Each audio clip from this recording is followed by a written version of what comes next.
دعانا إليه بالإذن وقد نادانا لبيك يا من دلنا وحدانا صلى عليك الله بارئك الذي بك يا مشفع خصنا وحبانا مع آلك الأطهار معدن سرك الأسماء فهم سفن النجاة حمانا أشهد أن لا إله إلا الله وأشهد أن سيدنا ونبينا محمدا عبده ورسوله وحبيبه وصفيه وخليله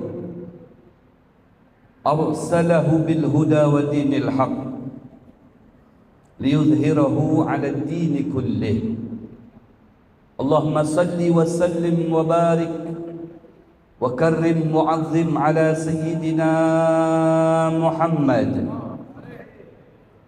الفاتح لما أغلق والخاتم لما سبق ناصر الحق بالحق والهادي إلى صراطك المستقيم وعلى آله وصحبه حق قدره ومقداره العظيم أما بعد حضرة المكرمون والمحترمون حبائب الفضلاء وأساتذة الأجلاء ومشايخ الكرماء وجميع الحاضرين والحاضرات الأحبة rahimani wa rahimakumullah. Yang kita cintai dan kita banggakan bersama para habaib sekota Balikpapan. Kita doakan semoga beliau semua panjang umur serta sehat walafiat. Para asatidah, para tuan guru, baik yang hadir maupun yang belum bisa hadir, sekota Balikpapan, Provinsi Kalimantan Timur, Republik Indonesia. Kita doakan semoga beliau semuanya, para ulama, para asatid, para tuan guru, panjang umur, sehat walafiat. Berikut para tokoh masyarakat yang hadir bersama-sama dengan kita maupun yang tidak hadir. Para tokoh agama, begitu juga yang hadir maupun yang tidak hadir. Selalu dan senantiasa kita doakan semoga beliau-beliau semua panjang umur serta Allah berikan kesehatan zahiran wa batinan. Terlebih yang kita banggakan, Ketua Umum Pengurus Masjid Jami' atau Masjid Agung At-Taqwa, ayahanda kita Mukarram Bapak Haji Rijal Effendi, semoga beliau panjang umur serta sehat walafiat. Berikut seluruh jajaran pengurus yang mohon maaf Al-Fakir tidak dapat menyebutkan namanya satu persatu, tidak mengurangi rasa hormat dan ta'zim saya kepada beliau-beliau semua. Berikut yang kita cintai juga kita banggakan pula, orang tua kita semuanya, Bapak Wali Kota Kota Samarinda, Bapak Haji Rahmat Balikpapan, mohon maaf, Bapak Wali Kota kita, Wali Kota Balikpapan, Provinsi Kalimantan Timur, Republik Indonesia, Bapak Haji Rahmat Mas'ud.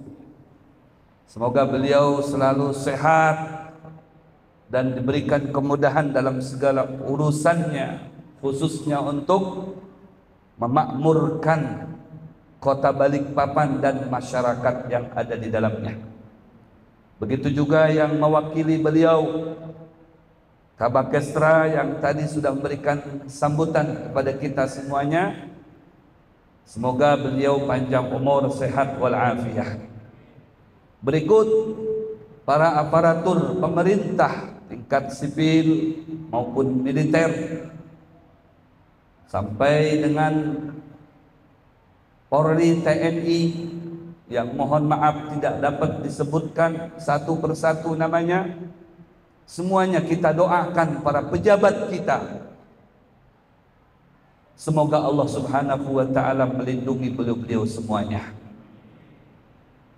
Dan juga kepada para hadirin hadirat, para ayahanda bunda serta adik-adikku tercinta, jamaah istiqamah Majelis Ta'lim Masjid Agung At-Taqwa Balikpapan, Provinsi Kalimantan Timur Republik Indonesia. Semoga antum semua panjang umur serta selalu diberikan kesehatan oleh Allah, baik zahir maupun batin, serta semoga dikabulkan segala hajat-hajat antum, baik itu hajat dunyawiyah maupun hajat ukhrawiyah. Amin Allahumma amin. Dan tak lupa pula kepada para imam Masjid Jami' Agung, mulai daripada imam besarnya sampai dengan imam rawatibnya, berikut bilalnya dan jamaah salat 5 waktunya. Juga kita doakan semoga beliau-beliau semuanya diberikan kesehatan oleh Allah zahiran wa batinah. Alhamdulillah, summa alhamdulillah. Pertama-tama barang tentu yang berhak untuk kita ucapkan adalah kalimatus syukur, kalimah terima kasih kita kepada Allah Subhanahu wa ta'ala atas kehendaknya lah pada malam hari ini kita bisa berkumpul bersama-sama di bawah naungan masjid yang besar ini, masjid yang mewah ini, masjid yang megah ini, Masjid Agung At-Taqwa, dalam rangka peringatan tahun baru Islam Hijriah 1445 Hijriah 2023 Masehi, dirangkai dengan HUT Republik Indonesia yang ke-78, yang semoga nantinya sama-sama kita akan membacakan suratul Fatihah untuk para pahlawan revolusi kita. Semoga dengan Fatihah yang dibacakan oleh antum semuanya pada malam hari ini dapat membantu beliau-beliau semua untuk menambah kebahagiaan di sisi Allah Subhanahu wa ta'ala atas segala sepak terjang dan perjuangannya yang alhamdulillah berkat perjuangan beliau-beliau semuanya sampai pada detik ini kita dapat menghirup udara segar, dapat hidup dalam keamanan, kesejahteraan, tidak ada suatu apapun yang menghalangi kita baik dalam hal ibadah kepada Allah ataupun beraktivitas.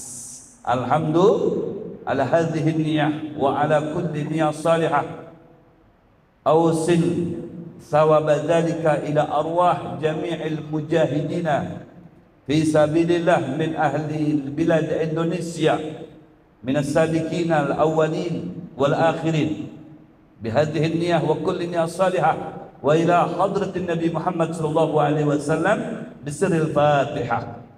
أعوذ بالله من الشيطان الرجيم. بسم الله الرحمن الرحيم. الحمد لله رب العالمين الرحمن الرحيم مالك يوم الدين إياك نعبد وإياك نستعين اهدنا الصراط المستقيم صراط الذين أنعمت عليهم غير المغضوب عليهم ولا الضالين آمين يا رب alamin.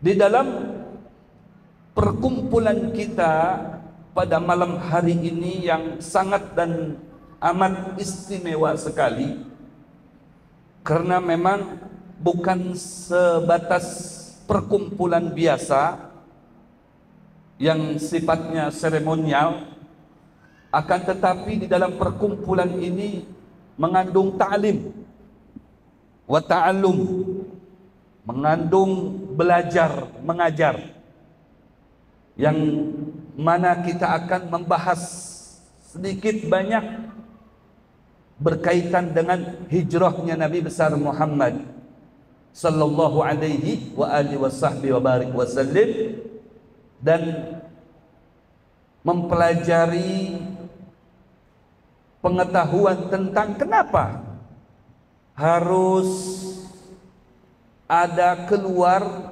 nama tahun Hijriah. Asal muasalnya itu bagaimana? Nah, itu yang perlu kita kaji bersama.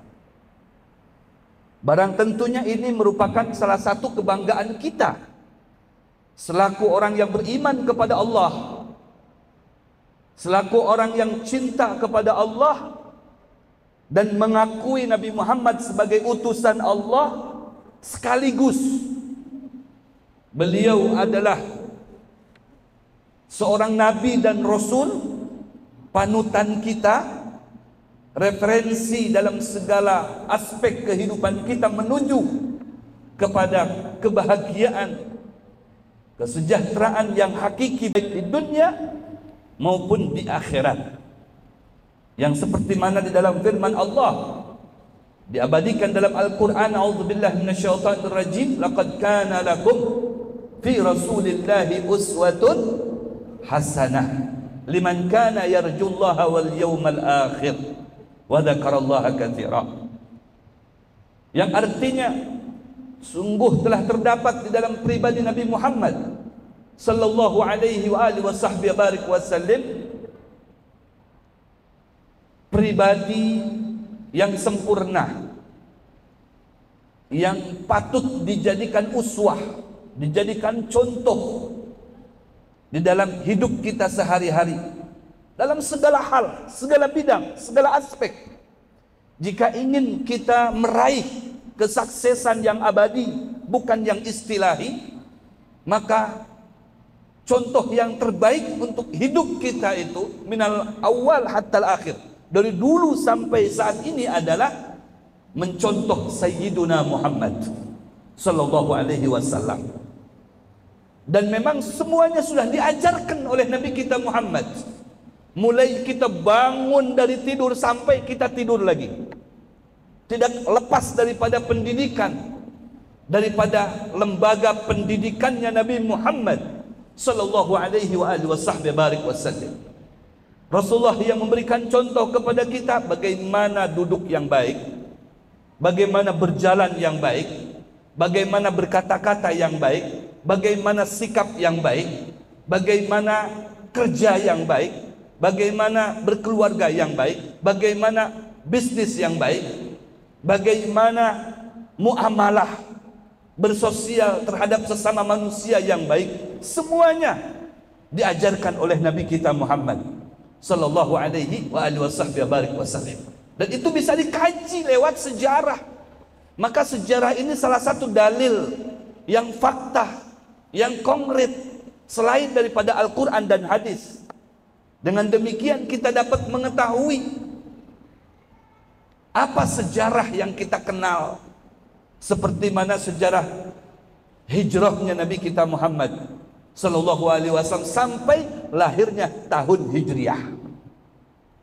Itu kan mengandung sejarah yang sangat sakral sekali, perlu kita ketahui bersama dan kita tanamkan kepada anak-anak kita, agar supaya kita ini bersyukur kepada Allah dan tambah cintanya kepada Sayyiduna Muhammad sallallahu alaihi wa alihi wasallam.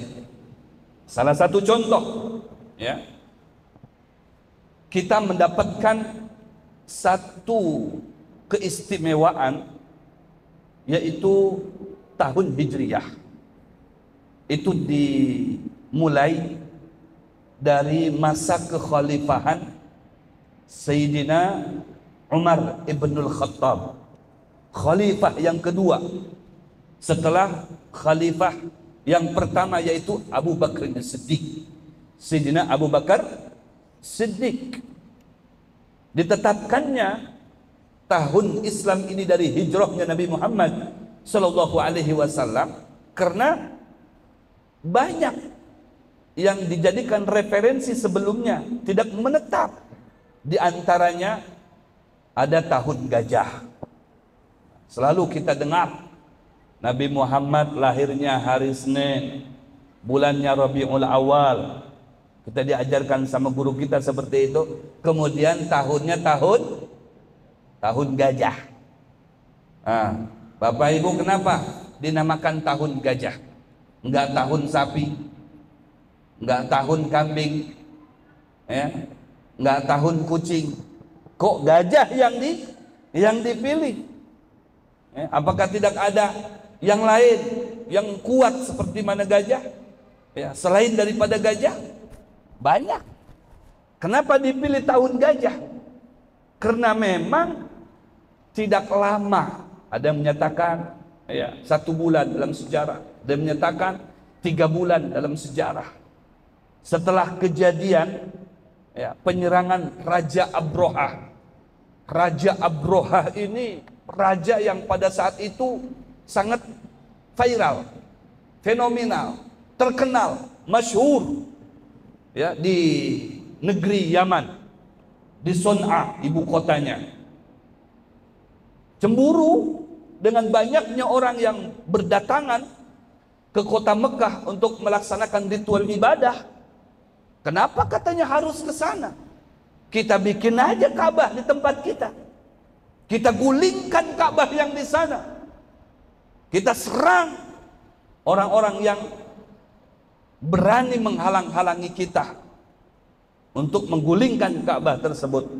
Maka berangkatlah Raja Abrohah tadi itu setelah membangun Ka'bah di Son'ah, ibu kotanya Yaman. Ya. Saya alhamdulillah sudah beberapa kali melihat, sampai sekarang masih ada sisa-sisanya itu Ka'bah buatan Raja Abrohah.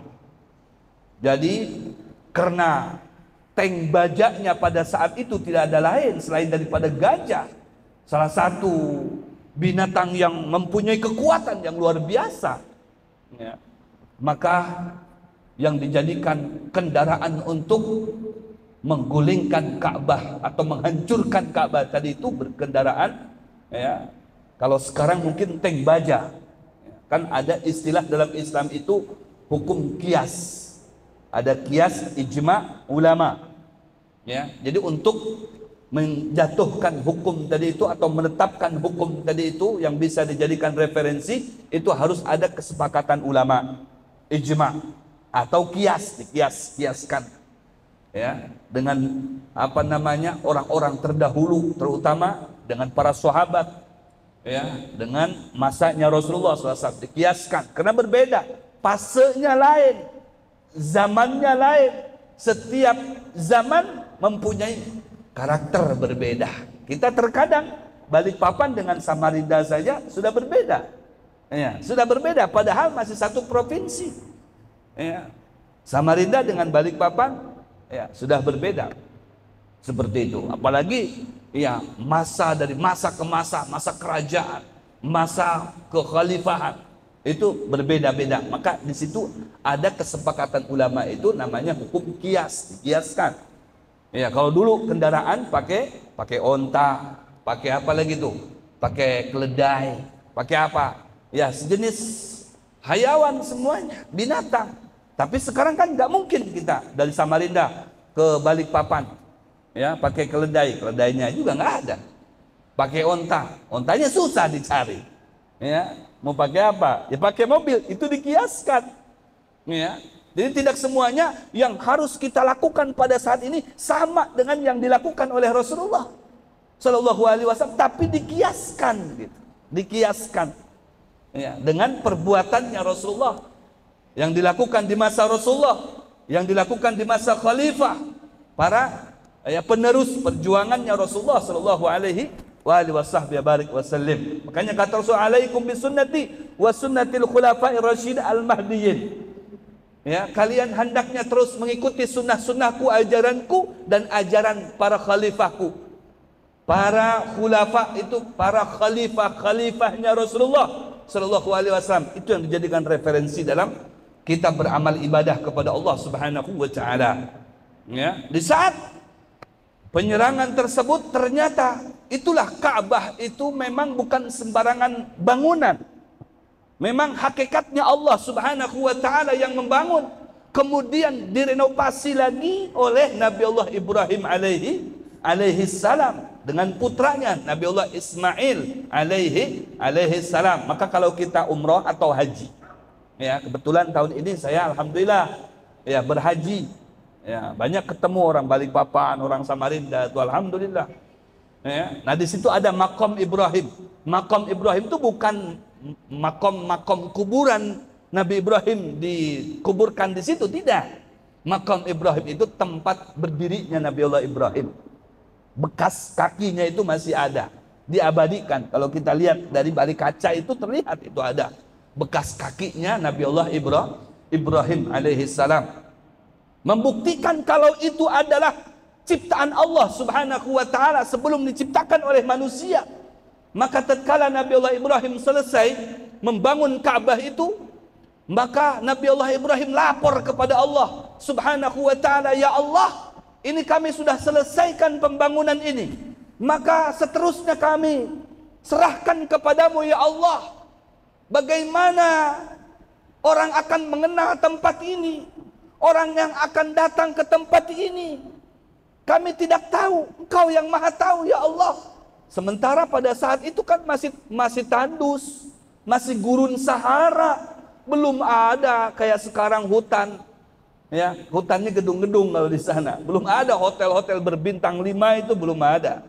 Ya, rumah-rumah saja masih belum ada. Betul-betul hanya bangunan Ka'bah Al-Musyarrafah. Makanya wajar kalau Nabi Allah Ibrahim, beliau bertanya kepada Allah Subhanahu wa taala, siapa yang akan menyembahmu ke tempat ini? Mereka tahu dari mana? Zaman itu tidak ada iPhone, tidak ada ya Android, belum ada. Ya HP belum ada. Kalau sekarang kan enak. Oi, bubuhan netam. Ya, bubuhan netam. Ayo kita umrohan yuk. Ayo kita hajian yuk. Ya, enak loh. Ah, yang betul. Nih, nggak percaya ya. Nah, langsung selfie. Oh, langsung nih, nyamannya di sini. Waduh, masya Allah, wah, masya. Indonesia kan tidak lepas daripada ini. Sebenarnya bukan Indonesia saja. Kalau pian kena tulak ke sana itu, ya siapapun seperti itu karena memang zamannya zaman ini, zaman HP, bukan kita doang. Jadi kalau di sana pasti ada selfie di share. Apalagi sekarang TikTok kan lagi ngetren. Wow, dari depan Ka'bah TikTokan.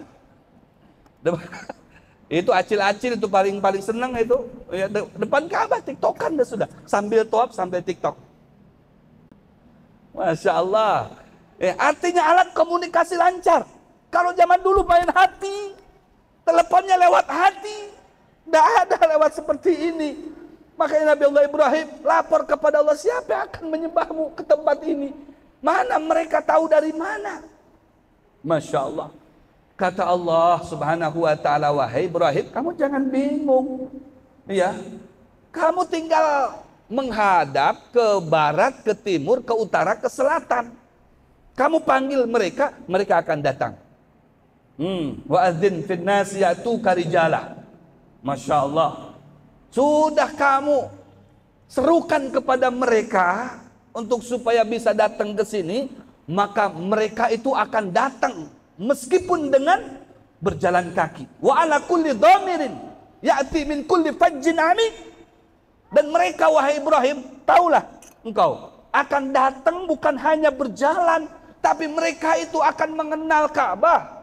Mereka akan datang ke Ka'bah ini dengan masing-masing kendaraannya. Ada yang pakai keledai, ada yang pakai unta, ada yang pakai jenis sapi, macam-macam yang bisa ditunggangi. Mereka tunggangi untuk bisa supaya sampai ke Ka'bah Al-Musyarrafah.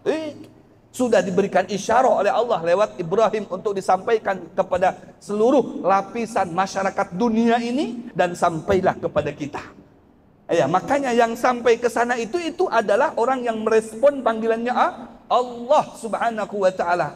Merespon undangannya Allah Subhanahu wa taala. Kita diberikan kemudahan terkadang bisa sampai ke sana. Makanya al-hujjaj wal umar wafdullah. Haji dan berumrah itu mereka notabene ya, saudara-saudara kita itu adalah tamunya Allah.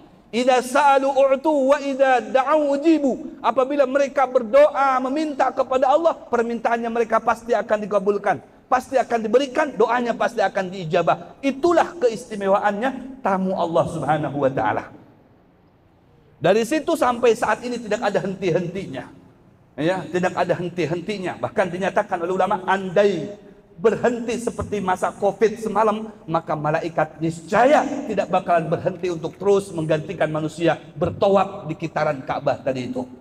Masya Allah, karena Ka'bah bersambung dengan Baitul Ma'mur, tempat tawafnya para malaikat.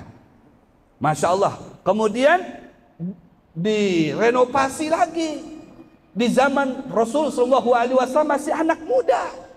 Ya, masih anak muda. Makanya ketika ada renovasi besar-besaran itu, karena kesepakatan semua suku yang ada di Mekah itu, mereka bersatu semuanya, tidak boleh terdiri daripada harta yang haram, yang syubhah pun tidak boleh.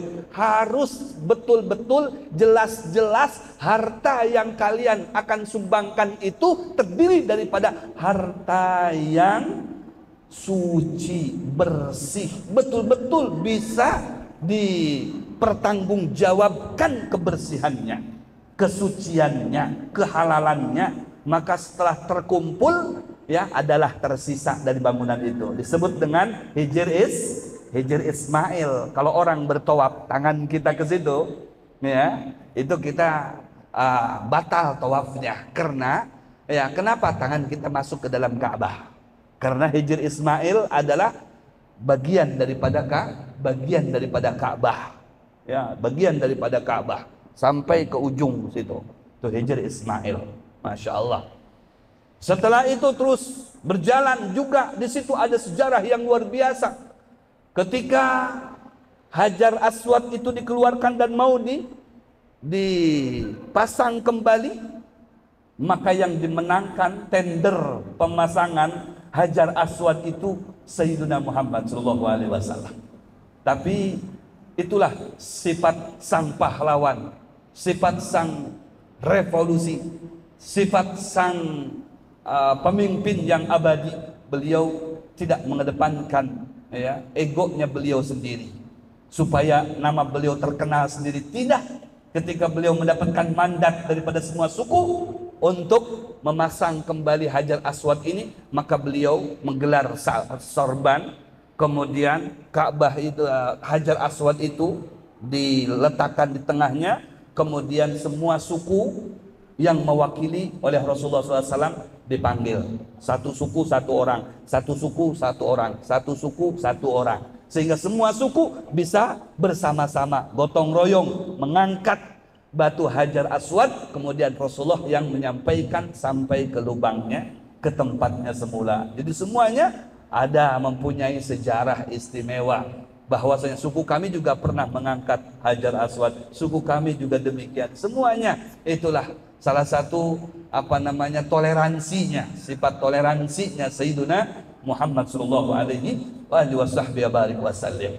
Ya, damai perjalanan sampai daripada Nabi Allah Ibrahim ke Nabi Muhammad sallallahu alaihi wasallam tidak ada masalah. Kapan itu permasalahan bermunculan? Ketika Nabi kita Muhammad sallallahu alaihi wasallam dilantik oleh Allah menjadi nabi dan menjadi rasul.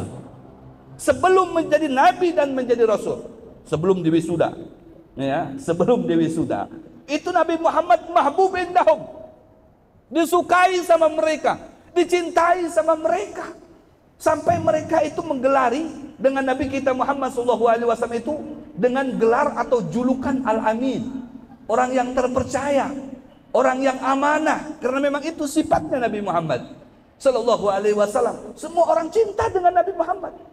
Semua orang senang dengan Nabi Muhammad sallallahu alaihi wasallam. Kapan muncul mereka tidak senang dengan Nabi Muhammad sallallahu alaihi wasallam? Tatkala diwisuda menjadi nabi dan rasul. Di usia berapa? Di usia 40 tahun.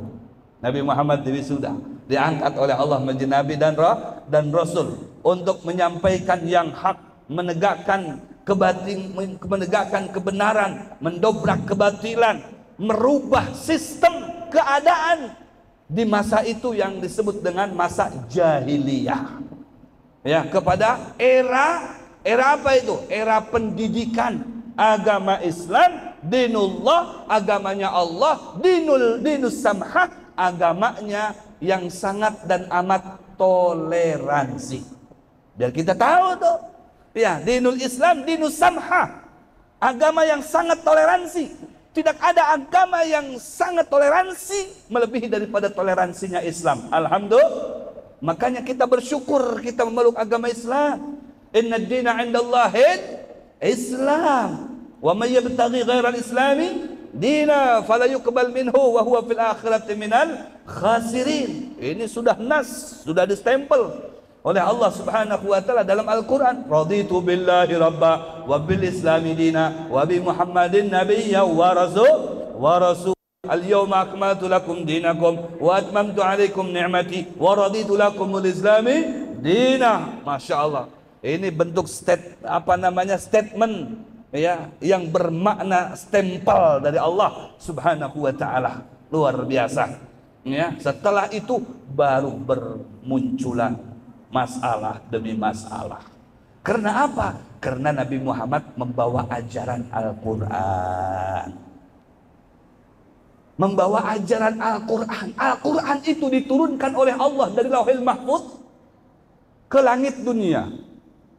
Di dalam kitab Nasaihud Diniyah karangan Al-Habib Abdullah bin Alawi Al-Haddad, dari langit dunia diturunkan sampai ke dunia ini. Langit dunia itu adalah langit pertama dari dunia, ya, lapisan pertama. Ya, ada 7 lapis langit. Lapisan pertama dari dunia disebut dengan langit dunia. Diandak di situ oleh Allah. Diturunkan ke bumi berapa lamanya Habib? 23 tahun. Lamanya 23 tahun. Oh, jadi nggak langsung Al-Quran itu diturunkan ke dunia. Tidak. Tapi beransur sedikit sesuai dengan apa yang diperlukan, yang dihajatkan oleh seluruh manusia di muka bumi ini. Oh, Al-Quran. Al-Quran itu memang kalamullah, kalamun qadim dari Allah Subhanahu wa taala. Kita mengenal dunia ini sudah jutaan tahun, ya. Bukan ribuan tahun lagi. Ya, jutaan tahun dunia ini.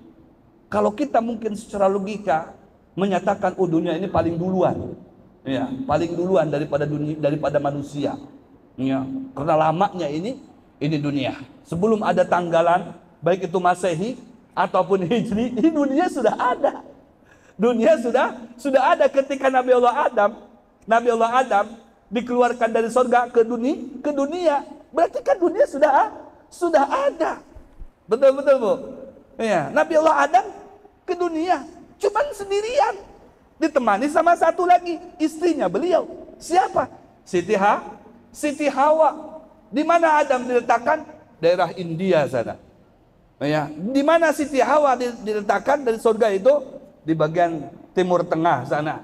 Disebut dengan tepatnya kota Jeddah. Jeddah itu Jeddah itu nenek moyang kita. Nabi Adam, bapak kakek moyang kita. Kita semuanya kulluna min Adam. Semua kita ini adalah sama dari Adam. Iya, dari Adam. Adam min turab. Adam dari mana? Dari tanah liat, dari sorga. Tapi tanah liat bukan tanah liat Balikpapan. Ya. Jangan dikira tanah liat mana, Bib? Samarinda. Bukan. Dari tanah liat Balikpapan.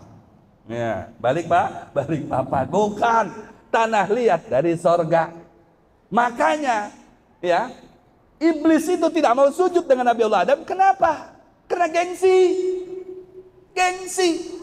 Tuh orang yang suka mengedepankan gengsinya berarti dia pengikut siapa tuh? Saya nggak ngomong. Pengikut siapa? Karena yang pertama gengsi itu iblis. Iblis itu rajanya malaikat sebelumnya. Rajanya malaikat, tidak ada tempat di muka bumi ini melainkan pernah dijadikan sujud oleh iblis tadi itu kepada Allah. Hanya saja ketika Adam lahir, ya, ini iblis suruh menghormati Adam, tak mau dia gengsi tadi. Ya, usjud li Adam, sujud kamu kepada Adam. Tak mau, aba wastakbar. Ya, enggak mau dia, aba menolak, wastakbar sombong. Kenapa? Apa titik gengsinya di situ? Kata iblis, ya Allah, khalaqtani min nar wa khalaqtahu min tin.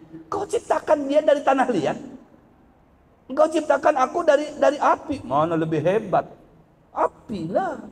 Tak mau aku menghormati dia. Gengsi. Makanya dilaknat oleh Allah Subhanahu wa ta'ala, diusir dari sorga. Diusir juga itu iblis dari sorga. Kau ahli neraka, kata iblis. Aku tidak mau langsung ke neraka ya Allah. Biarkan saja engkau berikan usia panjang supaya aku dapat jamaah hambamu ikut sama aku ke neraka. Sudah, kata Allah, engkau minal mundharin, ya, aku kabulkan keinginanmu. Aku kabulkan keinginanmu. Diberi hidup panjang dia sampai hari kiamat. Makanya yang malas belajar, malas sholat, malas amal soleh, malas berbuat kebajikan, malas silaturahmi, pokoknya semua rangkaian perbuatan yang diridhoi oleh Allah, kadang kita malas melakukannya. Itu ada unsur tipu daya iblisnya yang sengaja memang mengelabui kita supaya kita nggak mau melakukan itu semuanya, supaya menjadi pengikutnya dia. Na'udzubillah min dzalik. Karena dia artinya orang pintar, mana mau aku sendirian di sana. Ya, kalau ada teman, ada kekawalan kan nyaman. Biar aku, ya, ajak kekawalan yang lain tuh, siapapun mereka, mau dari umat manapun, sampai dengan umat Muhammad, tetap, ya, la ughwiyanna, aku akan kelabuhi mereka, aku akan jerumuskan mereka. Oh, tapi kata Allah, iblis, sekalipun ikam hendak mengelabuhi ka, hendak berusaha menjerumuskan, ya, semua umat sampai dengan umat kekasihku Muhammad, sampai dengan orang Balikpapan sekalipun, silahkan. Tapi aku tidak bakal membiarkan mereka, ya, selagi mereka mau istighfar atas kesalahannya mereka, mau kembali kepada aku, akan aku ampunkan dosa mereka, biar engkau merana, kata Allah. Itu orang yang gak mau istighfar, orang yang gak mau kembali kepada Allah, itu yang akan merana. Senang itu iblis tuh. Selagi kita ada berbuat kesalahan kemudian kembali kepada Allah, astagfirullahaladzim, astagfirullahaladzim. Kata Allah, istaghfiru ya Allah, banyakin istighfar. Istaghfiru rabbakum innahu kana ghaffara, yursilis sama alaikum midrara wa yumdidkum bi amwali wa banin wa yaj'al lakum jannati wa yaj'al lakum anhara.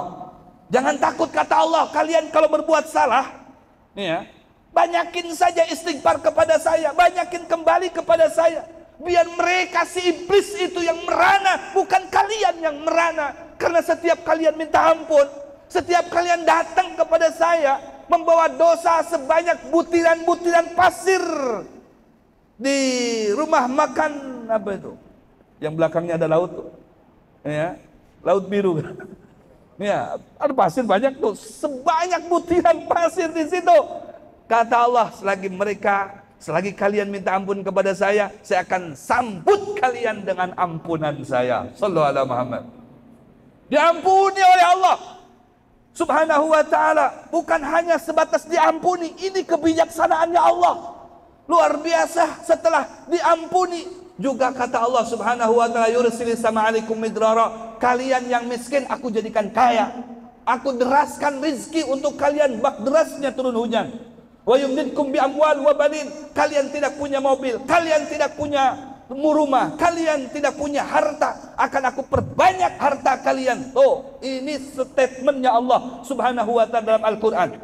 Yang penting mau kembali, mau istighfar kepada Allah Subhanahu wa ta'ala, man lazimal istighfar ja'alallahu lahu likulli dikin makhraja. Kata Rasulullah, siapa yang melazimkan istighfar, maka Allah akan menjadikan setiap kesusahan baginya kemudian menjadi senang dan bahagia. Tidak ada lagi sempit dalam hidup, kelonggaran demi kelonggaran yang akan dia dapatkan. Istighfar dilazimkan dalam hidup kita, bukan hanya sebatas ampunan dari Allah, akan tetapi juga yang lainnya. Bonus-bonus Allah berikan kepada kita, bonus banyak rezeki, bonus banyak harta. Yang terpenting adalah bonus kebahagiaan dan kesenangan di dunia dan di akhirat. Allahu Akbar, luar biasa. Istighfar kepada Allah, tobat kepada Allah, tidak bakalan tersentuh oleh tipu dayanya syaitan. Ini syaitan kalau melihat perkumpulan kalian seperti ini, berikut iblisnya langsung ke begini nih, begeter tangannya, gemetaran dia. Waduh, kalau sudah hadir ke majelis ilmu, aku nyerah, kata iblis. Aku nyerah, kata syaitan. Lain kalau perkumpulan kita tempat-tempat yang ada berbau-bau maksiat, langsung ditebar senyuman oleh syaitan tadi. Wahai kekasih-kekasihku, selamat bersenang-senang kalian, selamat bersenang-senang kalian, happy for you. Allahu Akbar. Tapi kalau sudah melihat seperti ini, Allah, mau tidur, kita sholat 2 rakaat, baca istighfar, baca solawat, baca bismillah, baca al-falak wan nas, baca al-ikhlas, berdoa kepada Allah, ditutup dengan ya Allah biha, ya Allah biha, ya Allah bihusnil khatimah, sampai kita teguri, gemetaran setan, setruk langsung, setannya langsung setruk. Ya Allah biha, ya Allah biha, ya Allah bihusnil khatimah. Ya Allah, dengan semua bacaanku yang mungkin kada banyak, tapi aku ikhlas membacanya kepada pian. Ya Allah, jadikan itu semua penyebab husnul khatimah buat kami malam hari ini. Ya Allah, ujar Allah, aku ACC, aku ACC langsung. Nah, ditandatangani, diteken. Kalau bahasa Jermannya langsung diteken. Nah, langsung diteken oleh Allah. Setannya yang apa itu? Setruk langsung. Kurang ajar ya setan. Sudah aku susah payah seharian mengganggu Sida. Tiba-tiba Sida baca ya Allah biha, ya Allah biha, padahal sedikit aja tuh amalannya. Langsung di ACC oleh Allah, ijar Allah. Aku jadikan ikam husnul khatimah malam ini. Begeter langsung. La haula wala quwata. Ya Allah, luar biasa. Nah, ini sejarah. Ya, sejarah seperti ini, diskusinya Allah Subhanahu wa ta'ala dengan setan sekalipun yang selalu mengganggu kita. Ya, kita kembali lagi. Ketika Nabi kita Muhammad SAW membawa ajaran yang sesungguhnya dari Al-Quran, yang Al-Quran seperti saya sampaikan dari Lauhil Mahfuz, kalamullah, bukan rekayasa manusia, bukan buatan manusia, bukan cetakan manusia, bukan. Karena kita meyakinkan itu semuanya ketika ada Jibril datang kepada Nabi Muhammad di Gua Hira. Maka ketika Jibril itu menyatakan kepada Rasul, pertama kali Al-Quran diturunkan, Iqra ya Muhammad. Apa ujar Nabi Muhammad? Ma'ana biqari. Andai pada saat itu Iqra ya Muhammad, taib. Bismillahirrahmanirrahim, langsung bisa tuh dibaca.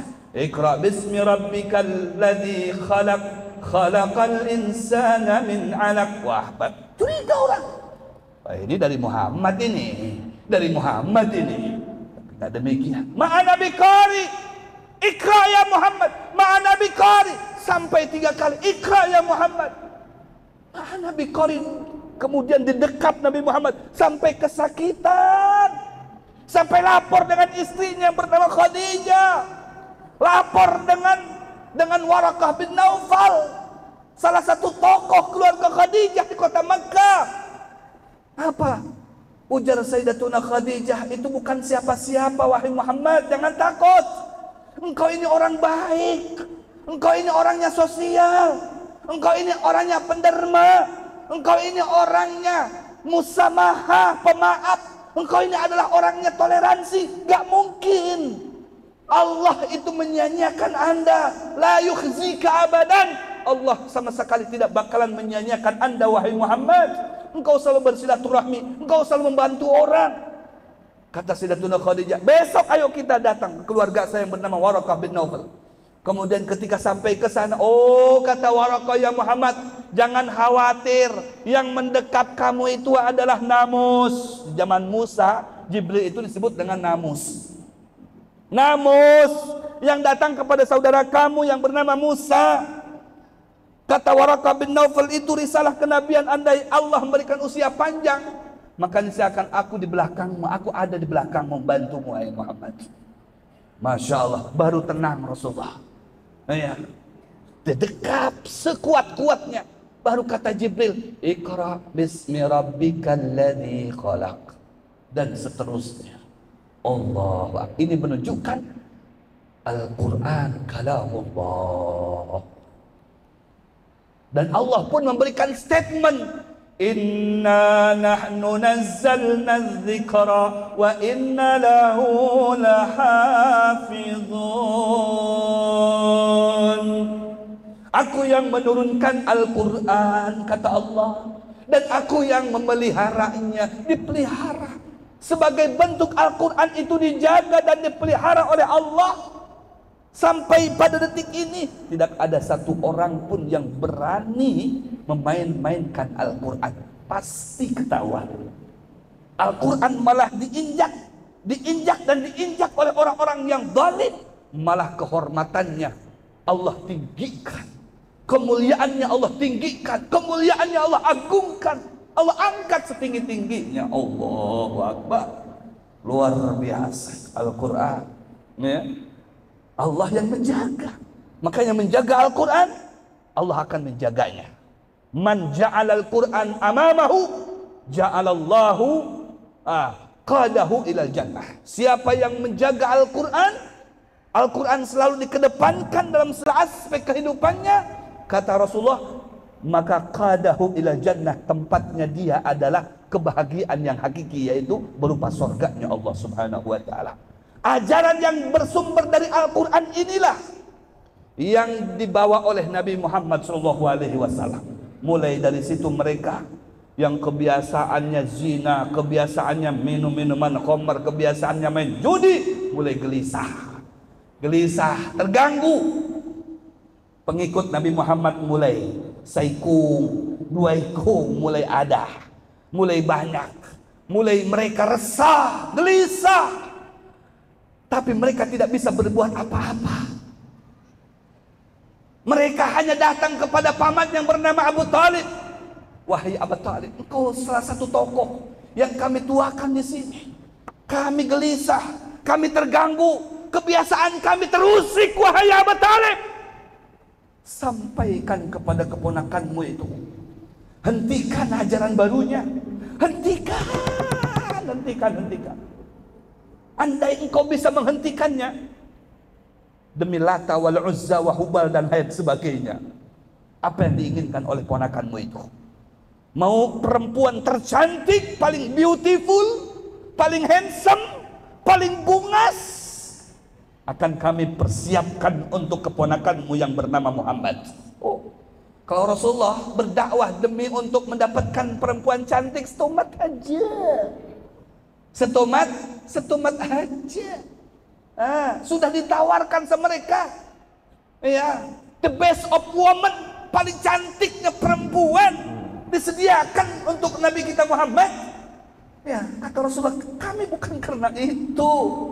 Sampaikan wahai Muhammad, andai keponakanmu itu wahai Abu Talib ingin mendapatkan harta, kami pembesar Mekah semuanya, seberataannya, kami akan berunding, kami akan kumpulkan dan mengambil harta-harta mereka menjadi satu dan banyak, kemudian kami akan serahkan kepada keponakanmu wahai Abu Talib.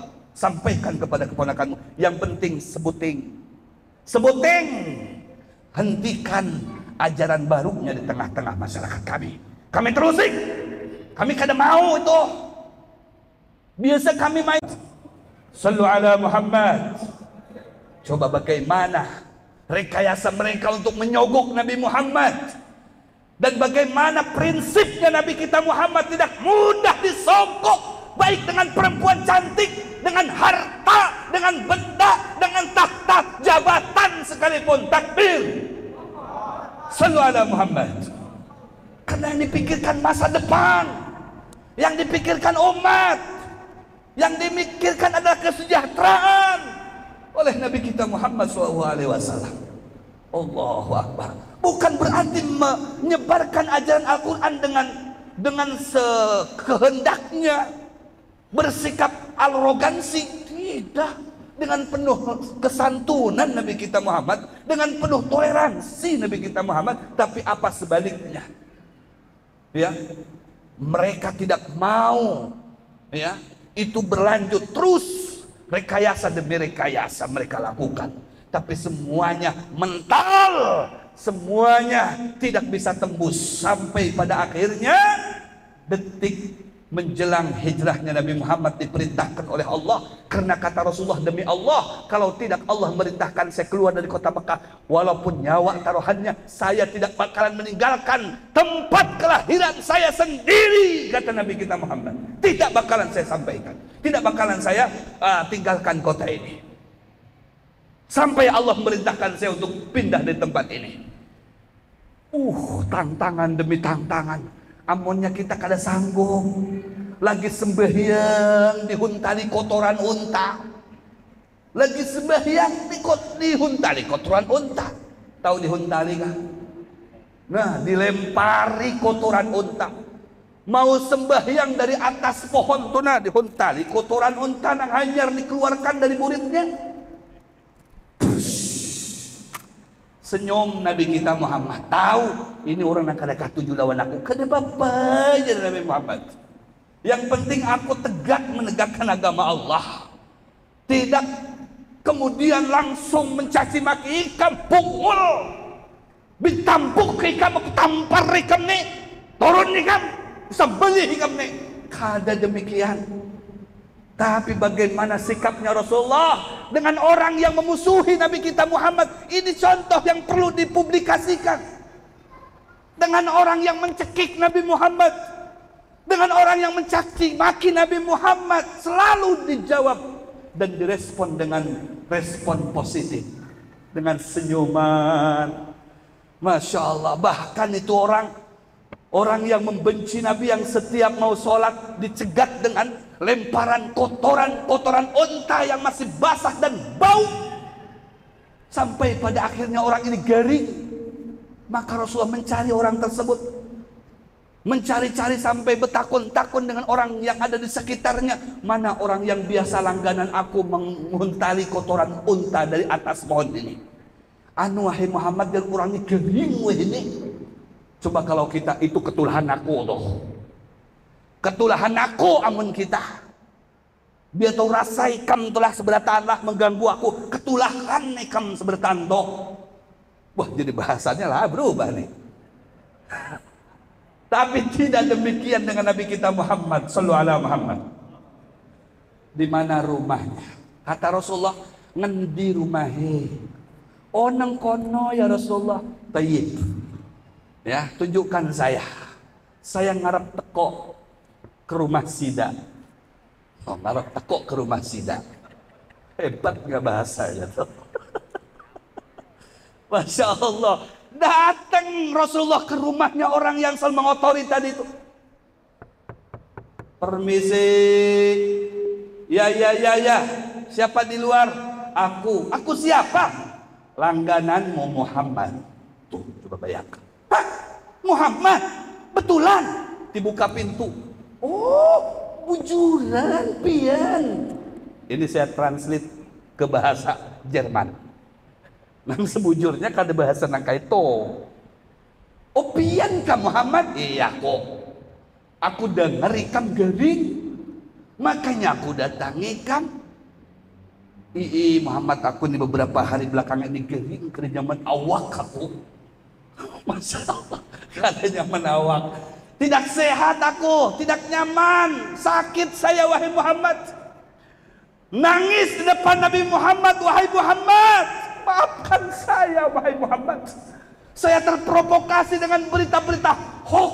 Oh, dia tahu berita-berita hoax yang suka ngadu domba ulama habaib.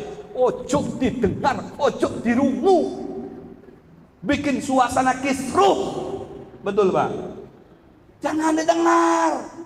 Sekarang ini banyak provokasi. Betul Pak? Betul. Iya, di media sosial itu lihat yang baik-baiknya saja. Cari YouTube-nya Habib Muhammad bin Muhdor TV. Nah, nyaman deh. IG-nya Habib Muhammad Alatas. Nah, TikTok-nya Habib Muhammad Sayyid Muhammad Alatas. Ada semuanya. Lihat itu. Aku hendak melihat pelajaran Habib Muhammad semasa di Masjid Agung At-Taqwa. Mana gerang IG-nya, mana gerang YouTube-nya. Bawa kami jemaah, bawa anak buah YouTube-nya bin Muhdor TV. Lihat di situ. Tapi jangan lupa subscribe and like and share, biar tambah niatkan pahalanya untuk kuitan pian. Bujur apa bujur? Nah, begitu daripada melihat nang kada bujur, kita terpengaruh, kemudian bertindak, bersikap arogansi, naudzubillah min dzalik, akhirnya sikap kita tidak diridhoi oleh Allah Subhanahu wa taala. Langsung menangis di hadapan Nabi Muhammad. Mohon maaf, ulun mohon maaf ya Rasulullah. Asyhadu an la ilaha illallah wa asyhadu annaka Muhammad Rasulullah. Orang yang aku idolakan sampai wayah ini belum mencongol muhanya. Tuh orang yang aku idolakan sampai wayah ini belum terlihat muhanya. Sementara pian orang yang paling aku benci, pertama orang yang menjenguk aku. Aku iman kepada Allah dan kepada pian wahai Muhammad. Tuh, itu berkat akhlaknya Nabi Muhammad. Sampai tidak cukup dengan manusia dan akal pikiran serta prinsip-prinsipnya, setan turun tangan. Setan turun tangan. Ini Muhammad di kada kawan. Kita olah nang kaini kada kawan lapas pula. Olah nang kaini lapas pula. Olah nang kaito lapas pula. Harap benar ini. Kita harus bawa betanang berdahulu nih. Bawa betanang. Musuh harap. Musuh harap nih bawa betanang nih. Allah. Ayo kita runding.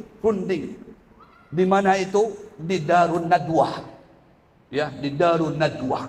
Darun Nadwah itu aula tempat bermusyawarahnya orang-orang kaliber Mekah, saudagar Mekah, tokoh-tokoh masyarakat Mekah, ya, berkumpul di situ. Maka turun tanganlah syaitanir rajim, syaitan yang terkutuk di situ.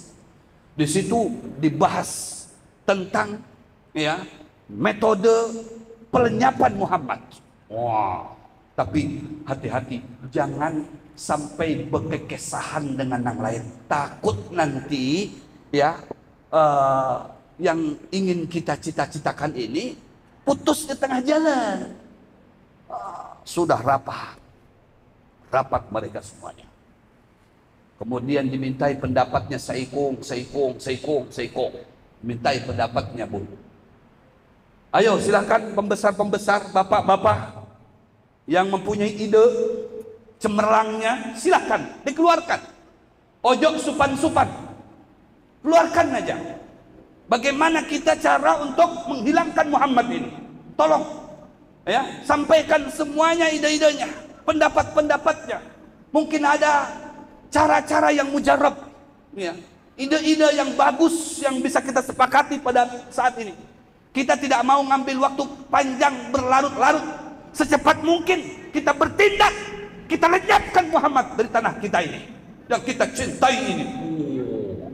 Padahal Nabi Muhammad sudah berinfo. Siapa yang membawa infonya? Jibril alaihi salam, asisten pribadi Nabi Muhammad. Setiap ada kejadian apa saja, Jibril membisiki Muhammad, hati-hati bubuhannya itu kumpulan di situ. Mengesahkan pian tuh Pak, hati-hati pian tuh. Pokoknya bubuhannya ini sudah terakhir ini. Putus asa bubuhannya itu hendak membunuh pian. Pokoknya pian harus keluar malam ini juga. Ini perintah dari Tuhan, dari Allah Subhanahu wa ta'ala. Ini kondisi kada nyaman, kondisi kada aman, kondisi genting. Pian harus keluar, wahai Muhammad. Oh, kemana aku keluar?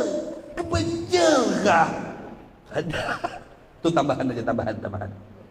Ya, kalau dari kitab. Keluar, wahai Muhammad. Memang Rasulullah nunggu ini perintah dari Allah. Mereka sedang berunding. Bagaimana Nabi Muhammad kita buang, bagaimana Nabi Muhammad kita ikat, kita rantai, kita belenggu. Wah, macam-macam dah sudah idenya mereka. Akhirnya ada satu ide dari Abu Jahal. Kata Abu Jahal, semua yang sampean sampaikan itu semuanya seluruhnya bagus, tapi kurang tepat. Karena Muhammad juga punya pengikut. Kita harus hati-hati di sini. Yang lebih tepat itu adalah bagaimana nih ide saya ini. Kita libatkan semua suku yang ada di sini selain daripada suku dari Bani Hashim dan Bani Muthalib. Karena itu keluarga Muhammad, mereka tidak bakal mau. Selain daripada itu, di luar itu kita sepakat sebenarnya kita ambil anak muda tangguh daripada mereka untuk seberataannya itu bersamaan membunuh Muhammad pada malam hari ini juga. Hebat tuh. Apa yang menjawab? Siapa yang menjawab? Yang merespon siapa? Syaitan.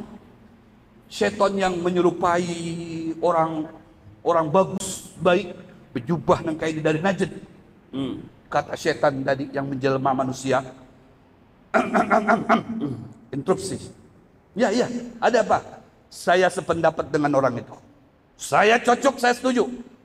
Lebih baik Muhammad itu dilenyapkan. Kada usah dilantai. Kada usah diborgol. Kecil itu. Kita lenyapkan. Dan yang melenyapkan jangan 1-2 ikung. Seberataan suku yang ada di sini selain daripada Bani Hashim dan Bani Muthalib. Kita libatkan. Supaya ketika nanti keluarganya menuntut kada kawa, karena jumlah kita lebih banyak dan semuanya ikut serta pembunuhan Muhammad. Akur. Tapi jangan sampai bocor inilah. Hati-hati jangan dikisahkan dengan siapapun. Sampai ke rumah bininya bertakut, bang. Ada apa dalam pertemuan tadi? Tapi jangan pakai kisahan dengan yang lain lah. Hasil keputusan musyawarah tadi malam hari ini akan ada pembunuhan secara bersamaan dari kita ini untuk Muhammad. Oh, tapi jangan dikisahkan dengan yang lain lah. Kena acil berdapat dengan acil yang lainnya. Apa yang dikisahkan sebelah tubuh ini dapat kalah. Cilai, tapi jangan berkisah dengan yang lain lah. Saikong jangan berkisah, ujung-ujungnya viral, ramai. Rasulullah senyum aja, senyum terus tahu. Rasulullah langsung siang harinya mendatangi Abu Bakar, dikisahkan kepada Abu Bakar kalau malam ini kita keluar dan kita tinggalkan kota Mekah. Ini perintah dari Allah dan kita emang lagi nunggu perintah dari Allah untuk keluar ke kota Madinah Al-Munawwarah. Langsung tersungkur Abu Bakar Siddiq menangis karena setiap Abu Bakar minta izin untuk hijrah selalu ditahan oleh Rasulullah. Ini jawabannya, kata Abu Bakar. Tidak ada perasaan bahagia yang aku dapatkan selain daripada ketika Nabi Muhammad engkau bersama saya, kita ke Madinah bersama-sama. Langsung Sayyidina Abu Bakar menyiapkan kendaraannya. Ya, untuk Rasulullah seikung, untuk Abu Bakar satu. Ya, seikung dengan satu jadi 2. Unta yang hebat-hebat. Tapi Rasulullah membayarnya kepada Abu Bakar. Karena mau gratis, kata Rasulullah, aku bayar. Ya, kemudian dibicarakanlah dengan yang lainnya selain daripada Abu Bakar, yaitu melibatkan keluarganya. Ada anaknya Abu Bakar Siddiq yang bernama Abdullah bin Abu Bakar Siddiq. Ada putrinya yang bernama Asma binti Abi Bakar. Ada juga tukang ingun kambing. Ya, Amir bin Fuhairah. Kemudian kata Rasulullah, kita jangan jalan biasa. Kalau bisa kita jalan sepako. Nah, jangan jalan biasa. Ini ketahuan bubuannya. Baik, kita ambil jalan pintas. Cuman siapa kira-kira yang bisa menjadi petunjuk akan jalan tersebut? Kita cari jalan Rasulullah, ada jalan Abu Bakar. Siapa? Abdullah Al-Uraikid. seorang Yahudi, bukan orang Muslim. Abdullah ngarannya. Ini kita orang Muslim, ya Joni ngarannya. Wallah, ini orang Yahudi ngarannya Abdullah Al-Uraikid. Disewa oleh Nabi Muhammad. Oh, disewa sebagai petunjuk jalan. Artinya maknanya di sini, ya kita berbisnis dengan siapapun boleh. Ya, bermuamalah dengan siapapun boleh. Disewa oleh Nabi Muhammad bersama Abu Bakar untuk menjadi petunjuk jalan. Kemudian tukang ingun dan Abdullah untuk memata-matai. Kemudian Asma binti Abi Bakar mempersiapkan sangan pangan untuk makan selama perjalanan. Padahal Asma binti Abi Bakar pada saat itu sedang hamil 9 bulan. Hamil 9 bulan, coba bayangkan. Naik ke Jabal Sur. Jabal Sur di situ bukan sembarang gunung tertinggi di Makkah. Orang hamil 9 bulan naik ke atas, sampai ke atas 3 hari berdiam Nabi Muhammad SAW. Allahu Akbar. Ya, berangkat hari Senayan sampai ke Madinah hari Senayan, sampai di Madinah hari Senayan, tepatnya 12 Rabiul Awal. Sallallahu alaihi Muhammad. Maka selama 3 hari, wah ini ketika rombongan preman menyatroni rumahnya Rasulullah SAW, ya, pada pagi dini hari, jam 3-an lah, jam 3. Mereka sudah bersepakat menjelang subuh Nabi Muhammad semuanya. Jadi sudah mereka berbaris-baris di luar rumah Muhammad. Nabi Muhammad sudah tahu nih, ya, keadaan kota Mekah yang sangat genting pada saat itu. Tapi Nabi Muhammad Rasulullah santai. Ini di usia berapa? 53 tahun Nabi Muhammad. Di usia 53 tahun.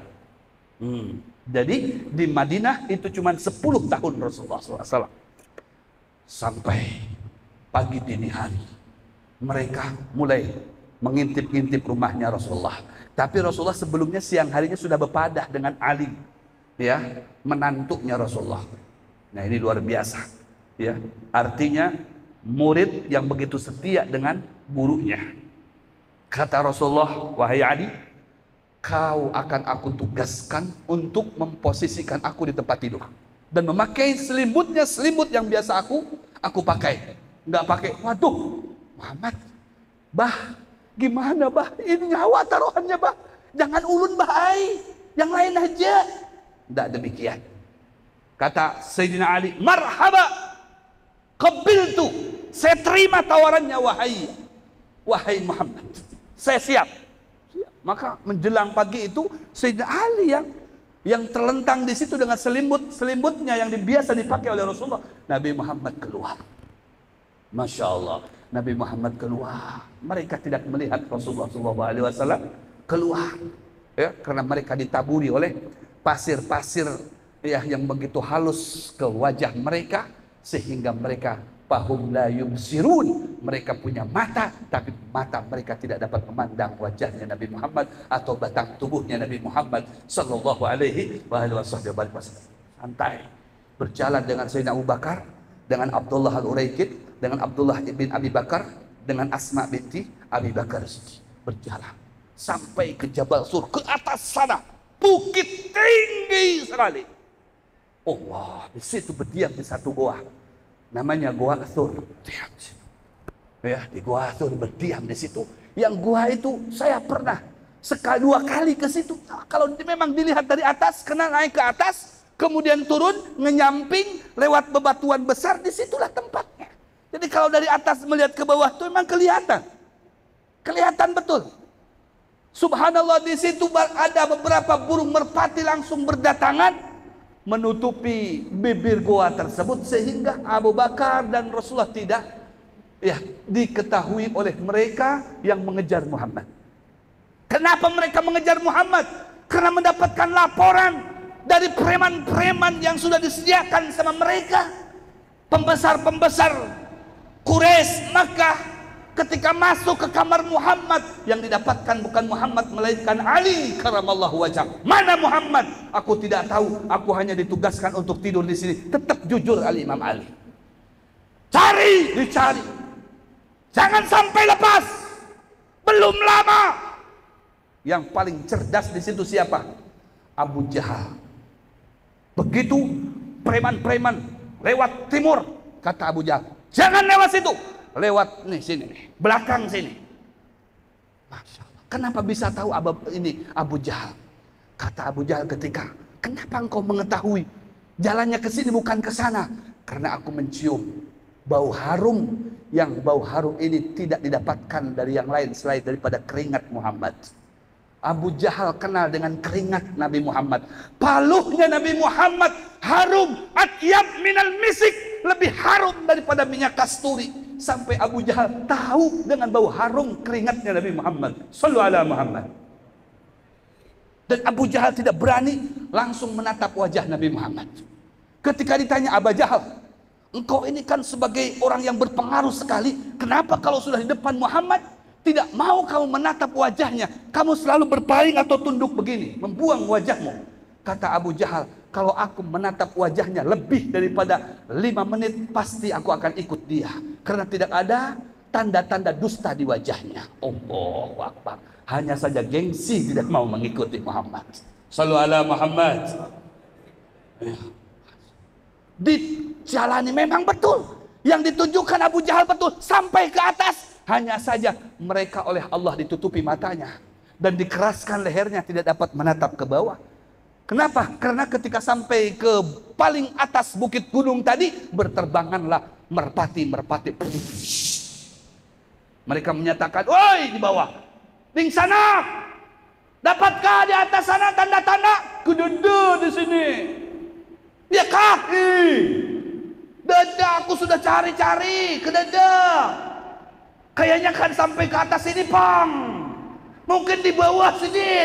Kami ingin hendak turunan. Buan pian jangan naikkan leh. Kami hadangin di bawah leh. Turunan lagi mereka. Jadi pada aku mereka tunduk kayak ini, di situ Allah. Dan di situ ada pelajaran juga ketika Rasulullah mau masuk ke bibir gua tadi, kata Abu Bakar Siddiq, la ya Muhammad, jangan dulu kamu wahai Muhammad, biar saya dulu yang masuk. Ini tandanya murid yang setia dengan guru. Di saat keadaan genting, bukan guru yang dikedepankan, muridnya, biar aku yang berdahulu, kalau ada apa-apa biar mengenai aku, jangan mengenai pian wahai Muhammad. Tuh, Abu Bakar pun ketika berjalan menuju gua tadi itu, setumat ke samping, setumat ke sini, setumat ke maju ke depan, ke mukanya Rasulullah, setumat ke belakang lagi. Karena Rasulullah ini kalau berjalan lain dengan kita, apalagi pas keadaan ketakutan. Mungkin begitu kita, tapi Muhammad santai, kayaknya dia santai aja. Soalnya kalau Rasulullah berbalik itu berbalik seberataannya. Kalau ada yang mengiau, wahai Muhammad, marhaba. Nah, iya. Amun kita dikiau, Pak Haji, apa ikam ada apa? Muhanya aja yang berpaling. Itu adabnya Rasulullah SAW. Makanya Abu Bakar stumat di muka, stumat samping kanan, stumat samping kiri, stumat di belakang. Stumat lagi tong-tong. Akhirnya ya ditakuni sama Rasulullah, wahai Abu Bakar, malak. Ada apa engkau? Stumat ke situ. Stumat ke situ, ke situ. Wahai Muhammad, aku ini kenapa ke situ? Karena aku menghindari kalau ada orang memanah pian dari jauh, kalau aku ada di muka kan kena aku sebelum pian. Lebih baik aku yang tekana anak panah daripada pian wahai Muhammad. Makanya aku siap jadi tameng pian. Samping, kiri, belakang, Ini murid sekarang kalau bagian makanan barokah guru le. Barokah guru. Kalau bagian guru ada yang menyerang, pian aja guru lebih dahulu buka muridnya. La haula wala quwata. Dengan Abu Bakar mau masuk gua, setumat sebentar wahai Muhammad, biar saya masuk dulu. Masuklah Abu Bakar membersihkan tempat yang di dalam gua tadi itu. Beliau menutupi lubang-lubang, semuanya lubang-lubang ditutupi, jalan-jalan ular ditutupi. Satu lubang yang tersisa semuanya sudah ditutupi.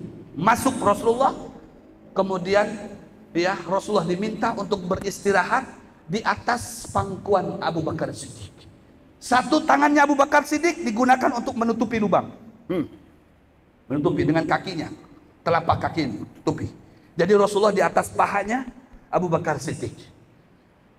Ternyenyak Rasulullah guring, setumat istirahat. Tapi itulah Rasulullah.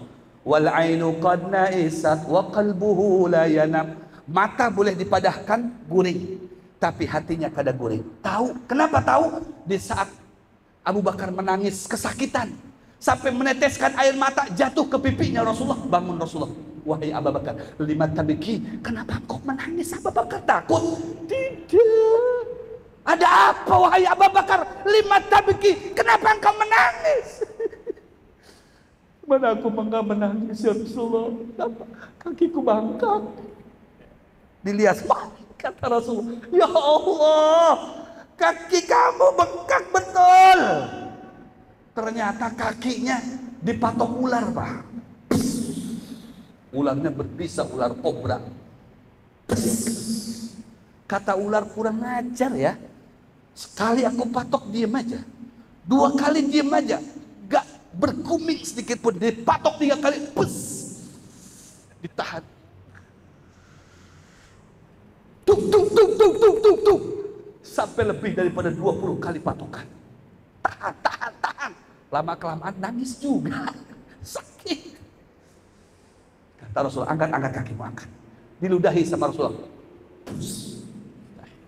Begitu ludahi diusap-usap, seketika itu juga berkat ludahnya Nabi Muhammad, racun dari bisa ular tadi itu tidak ada. Hilang seketika, sembuh seketika. Bahkan Abu Bakar menyatakan, kakiku yang pernah diludahi oleh Nabi terkena bisanya ular, maka mulai itu kena bisa sampai pada saat ini tidak ada merasakan sakit lagi, bahkan lebih ringan daripada kaki sebelahnya. Shallu ala Muhammad.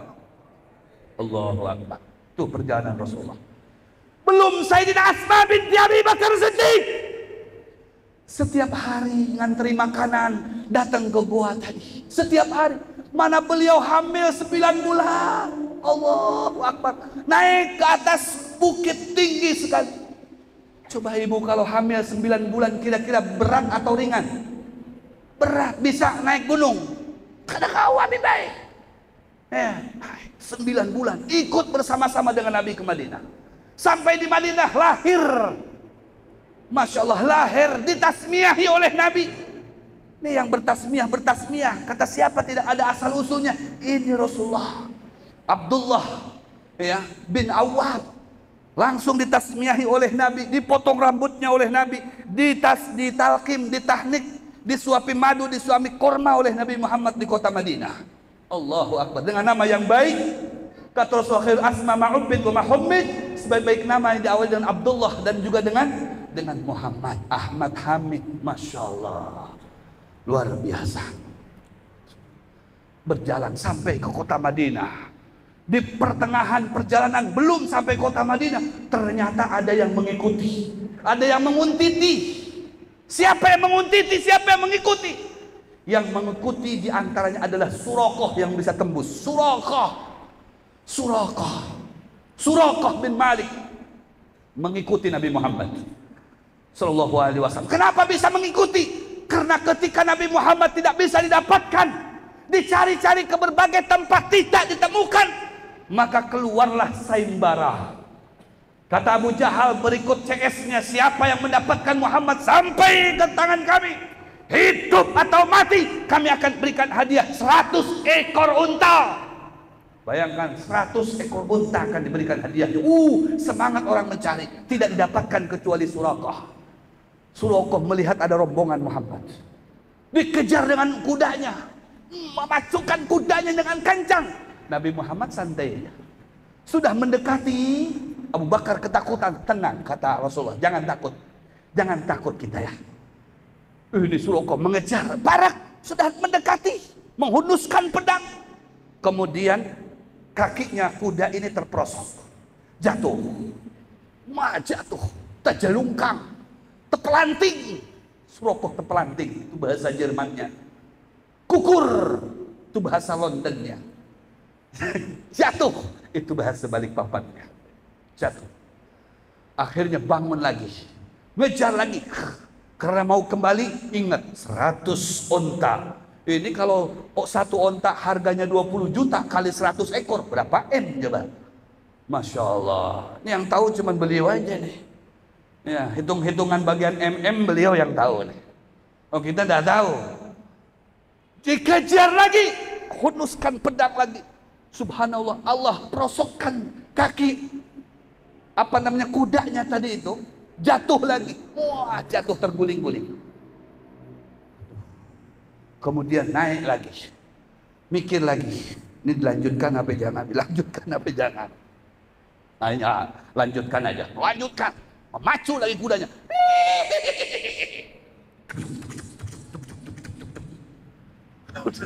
Sampai mendekati, ya, mendekati dia, hunduskan pedang lagi, langsung ditelan lagi itu kaki kuda oleh bumi, terperosok lagi, jatuh lagi, ini lagi, terguling-guling lagi.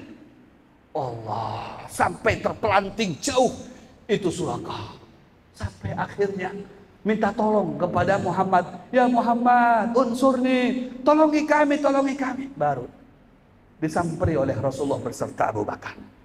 Memang kenapa kamu ini? Ada apa dengan kamu? Wahai Muhammad, saya sadar engkau ini dijaga, tidak sembarangan untuk mudah membunuh kamu, itu tidak bakalan bisa. Wahai Muhammad, saya sudah cukup sampai di sini saja. Saya mau pulang ke Mekah. Ya sudah, kamu pulang sana, kata Muhammad. Jangan ngutili kami. Tidak, wahai Muhammad. Tapi terakhir ini tolong bantu saya. Dibantu sama Rasulullah. Bisa bangun lagi. Betulan kamu tidak ngikuti saya? Betul, wahai Muhammad. Cuman saya ini minta tolong dengan pian, wahai Muhammad. Tuliskanlah sesuatu pesan dari pian untuk saya. Untuk supaya nanti saya bawa ke Mekah ini, saya sudah bertemu dengan Anda. Ya, tulis.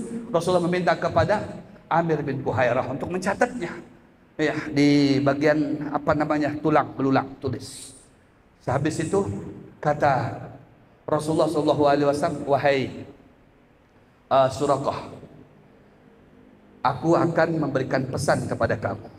Mau enggak kamu nanti memakai baju kebesarannya Raja Persia? Mau wahai Muhammad, nanti kamu akan memakainya. Baju kebesaran berikut taj, mahkota kebesaran Raja Persia, kamu akan memakainya. Senang Suraqah. Ternyata terjawabnya kapan? Terjawab ketika penaklukan Persia. Semuanya, ya, takluk Persia ini, kemudian semua harta benda yang berharganya dikumpulkan. Setelah dikumpulkan di masa Sayyidina Umar bin Khattab, kemudian ya ada mahkota, ada baju kebesaran. Yang pertama dipanggil oleh Umar bin Khattab adalah Suraqah. Mana Suraqah? Mana Suraqah? Dipakaikan dengan Suraqah, bangga, nangis Suraqah. Apa yang disampaikan oleh Rasulullah, maka terjadi kenyataan dengan saya pada saat hari ini. Sallu ala Muhammad. Sampai ke kota Madinah, Nabi Muhammad disambut dengan masyarakat dan warga kota Madinah dengan sambutan yang sangat hangat sekali. Alhamdulillah. Tala'al badru alaina. Semuanya. Min zani wajaba syukru Allah mada'a lillahi da tala'al alaina min zani wajaba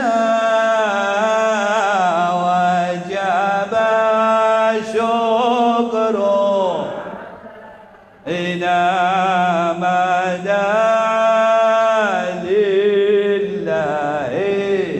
Keluar semua, yang tua, yang muda, yang gadis, sampai dengan anak-anak kecil, keluar meninggalkan rumahnya, menyambut dengan gembira riang kehadiran Sayyidina Muhammad.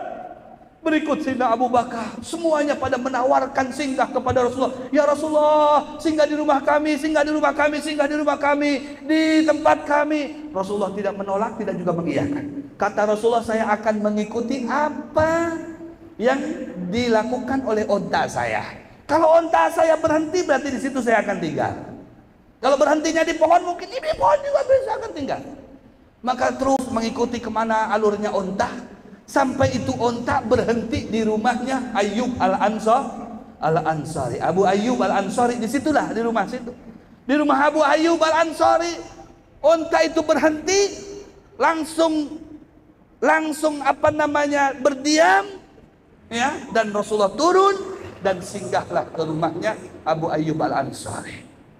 Sampai berapa lama Rasulullah SAW berdiam dan tinggal di rumah Abu Ayyub Al-Ansari? Selama 7 bulan. 7 bulan Rasulullah tinggal di sini. Kemudian apa saja yang didapatkan oleh Rasulullah di tahun pertama dari hijrahnya Nabi kita Muhammad SAW? Banyak sekali. Yang pertama, Rasulullah membangun masjid. Nih, simbol kejayaan. Masjid.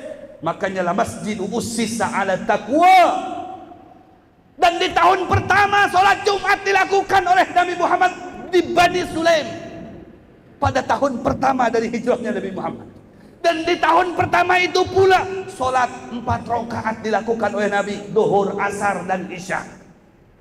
Coba, pada tahun pertama dilakukan oleh Rasulullah Sallallahu alaihi wasallam. Dan di tahun pertama itu pula Rasulullah menyatukan antara Ansor dan Al-Muhajir. Muhajirin, Al-Ansar dari Madinah, Muhajirin dari kota Mekah yang datang, baik yang bersama-sama dengan Nabi ataupun yang menyusul kedatangan Nabi Muhammad Sallallahu alaihi wasallam, sehingga saru ikhwana, mereka menjadi saling bersaudara satu sama lainnya. Yang datang dari Mekah karena mereka tidak membawa suatu apapun. Yang hartanya banyak, yang tanahnya banyak, yang rumahnya gedung, mereka tinggalkan satu persatu hartanya. Mereka demi untuk bersama-sama dengan Nabi, kemudian dibantulah oleh orang-orang Al-Ansari dan diberikan mereka itu, ya, hadiah sebagai ikatan persaudaraan. Masya Allah, mereka tidak memandang siapa-siapa. Mereka memandang ini saudara saya, ini saudara saya, ini saudara saya yang tidak punya rumah, yang tidak punya tempat, yang tidak punya harta. Masing-masing dengan kebutuhannya dibantu oleh kaum Ansor. Subhanallah. Dan pertama dakwahnya Nabi Muhammad disampaikan ke masyarakat kota Madinah apa? Ada 5. Kata Rasulullah, yang pertama absyus salam. Di rumahnya Abu Ayyub Al-Ansari dikumpulkan masyarakat kota Madinah. Absyus salam, tebarkan salam. Ini pesan Nabi Muhammad, ini wasiat Nabi Muhammad Sallallahu alaihi wasallam. Jangan sampai kita tidak mengikutinya. Ketika kita ketemu dengan siapa saja dari sahabat-sahabat kita, kekawalan kita, jangan lupa mengucap salam. Assalamu alaikum. Ini ajaran pertama. Tidak berat-berat yang diajarkan oleh Nabi. Absyus salam, tebarkan salam. Kemudian yang kedua, wasilul arham, sambung tali silaturahmi. Ini wasiat dan pesannya Nabi Muhammad. Sambung silaturahmi. Kita hadir ke majlis ini, kita di dalamnya terdapat kandungan silaturahmi. Alhamdulillah, saya bisa bertemu dengan Bapak pengurus, ketua pengurus Masjid Agung, mantan wali kota Balikpapan. Bisa ketemu dengan Bapak Ibu semuanya. Alhamdulillah, silaturahmi bisa menyebabkan satu, panjang umur, sehat walafiat. Kedua, bisa memperbanyak rezeki, banyak jalan rezeki kita dapatkan. Yang ketiga, menyebabkan husnul khatimah, kata Imam Abdullah bin Alawi Al-Haddad dalam kitab Nasihuddin. 3 hal yang penting dalam silaturahmi: panjang umur, banyak rezeki, mati husnul khatimah. Maka Rasul menekankan kepada semua elemen masyarakat Madinah agar bersilaturahmi satu sama lainnya. Yang ketiga, at'imut ta'am, berbagi. Wallahu fi aunil abdi maka al-abdu fi auni akhi. Karena Allah akan selalu berbagi, selalu akan peduli kepada orang yang selalu mempunyai sifat peduli terhadap sesama. Jangan tutup mata ketika melihat orang miskin. Jangan tutup mata ketika melihat orang yang fakir. Jangan tutup mata ketika melihat orang yang tidak mampu. Demi Allah, berkat doa-doa mereka itulah mungkin kita bisa jaya seperti ini. Betul? tidak ada istilah kaya kalau tidak ada miskin. Betul? Jangan sampai melupakan mereka, bantu mereka, apalagi anak-anak yatim. Anak yatim, anak uhibbul aitam, kata Rasul, saya yatim, saya lahir sudah tidak ada orang tua saya, dan saya cinta terhadap anak yatim. Anak abuhum, saya abah mereka, anak-anak yatim. Bantu mereka. Jangan sampai diambil pahala kita oleh orang lain, sehingga sana kita di akhirat diambil oleh orang lain. Jangan sampai.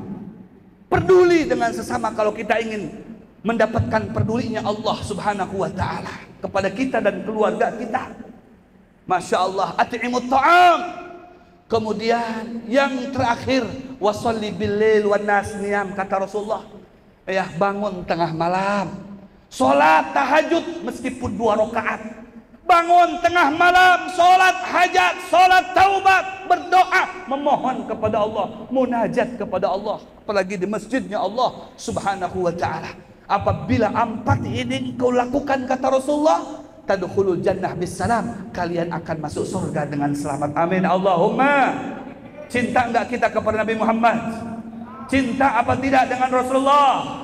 Mana yang cinta kepada Rasulullah? Malam hari ini saya ingin membuktikan, ya, dari Bapak Ibu semuanya yang terbukti cinta kepada Rasulullah, mana acungkan tangannya. Saya biar menghitungnya ada berapa. Masya Allah. Kita sama-sama, jangan diturunkan dulu tangannya. Kita sama-sama mengucap salam kepada Rasulullah. Siap mengucap salam kepada Rasulullah? Kata Rasulullah, "Ma min musallimin yusallimu alayya illa raddallahu ruhi hatta arudda alaihi salam." Tidaklah satu orang pun dari umatku mengucap salam kepada saya, melainkan Allah mengembalikan ruhku ke dalam jasadku dan saya menjawab salamnya ya.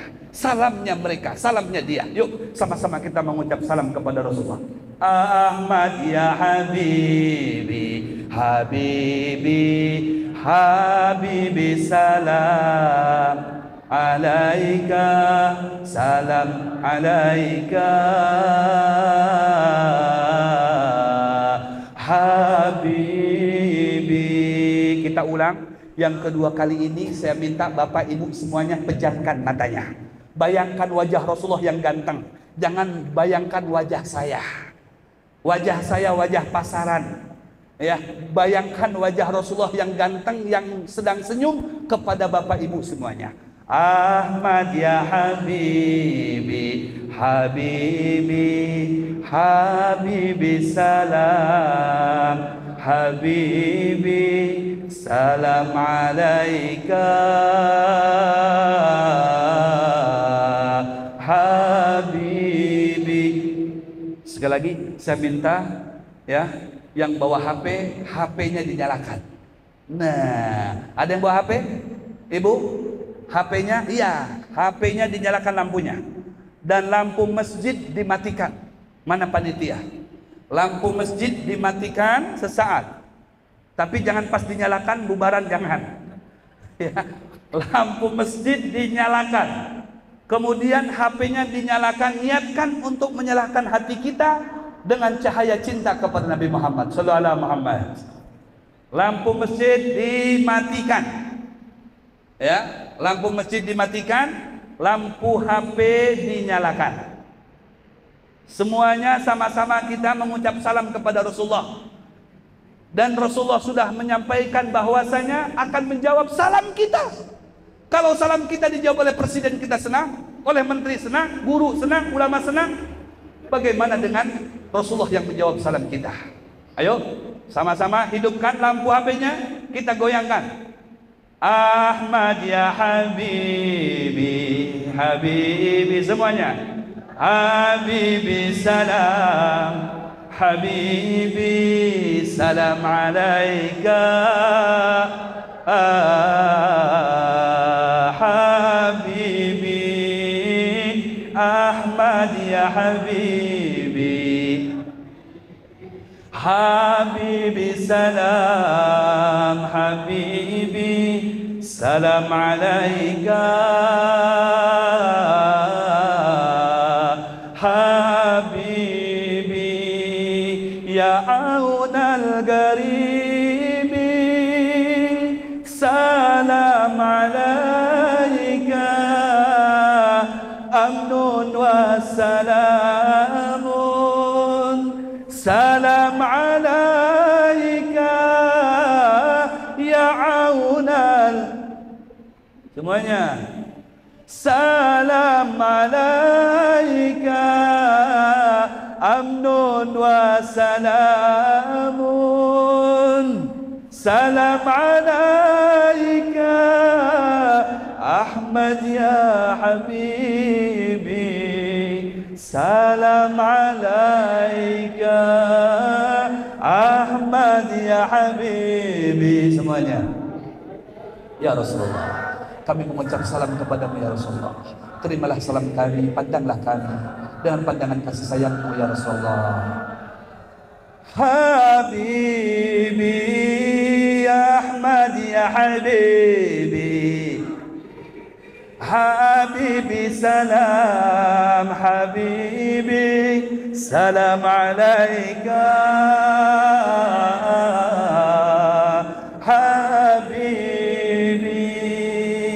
alangkah indahnya hidup ini, andai dapat ku tatap wajahmu, kan pasti mengalir air mataku karena pancaran ketenanganmu. Semuanya. Alangkah indahnya hidup ini, andai dapat ku tatap wajahmu, kan pasti mengalir air mataku karena pancaran ketenanganmu. Semuanya. Ya Rasulullah, ya Habib Allah, tak pernah ku tatap wajahmu. Ya Rasulullah, ya Habib Allah, kami rindu padamu. Ya Rasul, ya Habib Allah, terimalah kami sebagai umatmu. Ya Rasul, ya Habib Allah, kurniakanlah syafaatmu. Allahumma salli ala Muhammad, ya Rabbi salli alaihi wa sallim. Allahumma salli ala Muhammad, ya Rabbi salli alaihi wa sallim. Allahumma salli ala Muhammad, ya Rabbi salli alaihi wa sallim. Allahumma salli ala Muhammad, ya Rabbi salli alaihi wa sallim. Sekali lagi. Alangkah indahnya hidup ini, andai dapat ku tatap wajahmu, kan pasti mengalir air mataku karena pancaran ketenanganmu. Sallu ala Muhammad. Sallu ala Muhammad. Udkur salah ala Nabi.